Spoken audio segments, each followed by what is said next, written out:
नमस्कार, मैं सोनाली चौरे और मुंबई दक्षता में आप सभी का स्वागत है।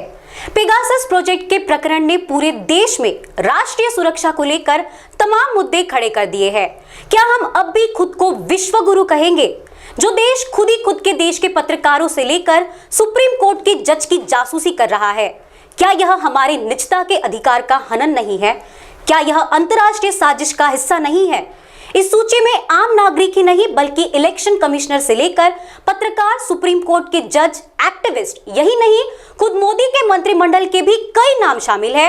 लेकिन इस संदर्भ में प्रधानमंत्री नरेंद्र मोदी और अमित शाह की तरफ से कोई जवाब नहीं आया है। यदि यह जासूसी आपने नहीं कराई है तो क्या यह सरकार की जिम्मेदारी नहीं बनती है कि वे इस विषय पर संसद में इसका जवाब दे? क्या इसकी पुख्ता जांच नहीं होनी चाहिए? इस पेगासस सॉफ्टवेयर को बनाने वाली कंपनी का संविधान तो कुछ और ही कहता है। इजराइल की एनएसओ का कहना है कि वह केवल इस तकनीक को सरकारों को ही बेचती है, निजी लोगों को नहीं। तो क्या इस तकनीक की जिम्मेदारी हमारी सरकार की सच में नहीं है, या इसे हमेशा की तरह हर जवाबों की तरह टाल दिया जा रहा है? इस पूरे पेगासस प्रोजेक्ट की जानकारी फॉरबिडन स्टोरी ने दी है। इस मामले के सारे तथ्य फॉरबिडन स्टोरी ने पेश किए हैं। यह फ्रांस की एक नॉन प्रॉफिट ऑर्गेनाइजेशन है। 6 महीने के अथक प्रयासों के बाद इस मामले से संबंधित तथ्य उन्होंने पेश किए हैं। इस पूरे मामले में सबसे ताज्जुब की बात यह रही कि इसमें खुद मोदी मंत्रिमंडल के नेता शामिल है, जिसमें सबसे पहला नाम स्मृति ईरानी का बताया जा रहा है, जो कि खुद प्रधानमंत्री नरेंद्र मोदी की करीबी है।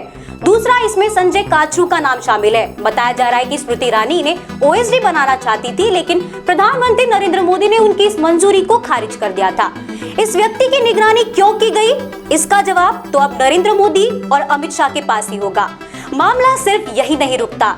इस बार जो मंत्रिमंडल में फेरबदल हुआ था, उसमें सबसे बड़ा नाम आया था अश्विनी वैष्णव का।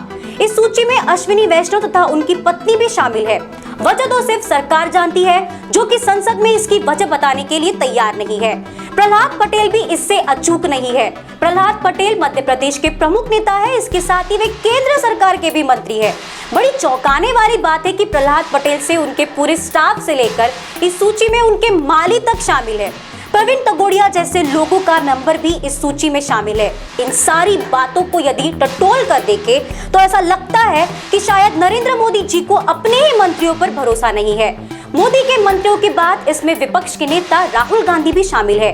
यही नहीं, राहुल गांधी के करीबी सचिन राव, अलंकार, 3-4 लोग जो उनके करीबी है, उनके भी नंबर सर्विलांस पर है।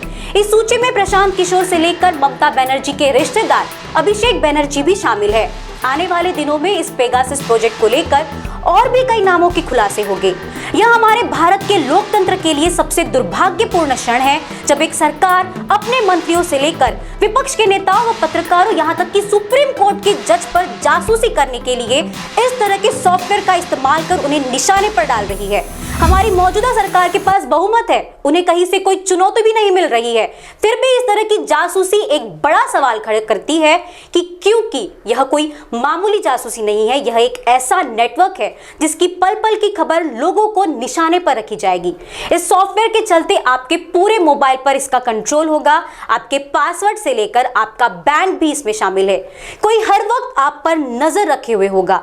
इजराइल की एनएसओ की कंपनी का संविधान यह कहता है कि इसका इस्तेमाल आतंकवाद व आतंकवाद की गतिविधियों में शामिल होने वाले लोगों पर किया जाता है। इस सूची में 40 से भी ज्यादा पत्रकार शामिल है, जिनमें सिद्धार्थ वरदराजन, रोहिणी सिंह, स्वाति चतुर्वेदी, पुरंजय गुहा ठाकुरता, एमके वेणु जैसे कई पत्रकार शामिल है।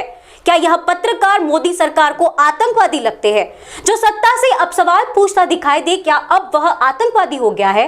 यदि प्रधानमंत्री नरेंद्र मोदी, गृह मंत्री अमित शाह, राष्ट्रीय सुरक्षा सलाहकार अजित डोभाल, इनके मोबाइल में यदि पेगासस सॉफ्टवेयर इंस्टॉल हो गया, तो क्या तब भी सरकार की यही जवाबदेही होगी?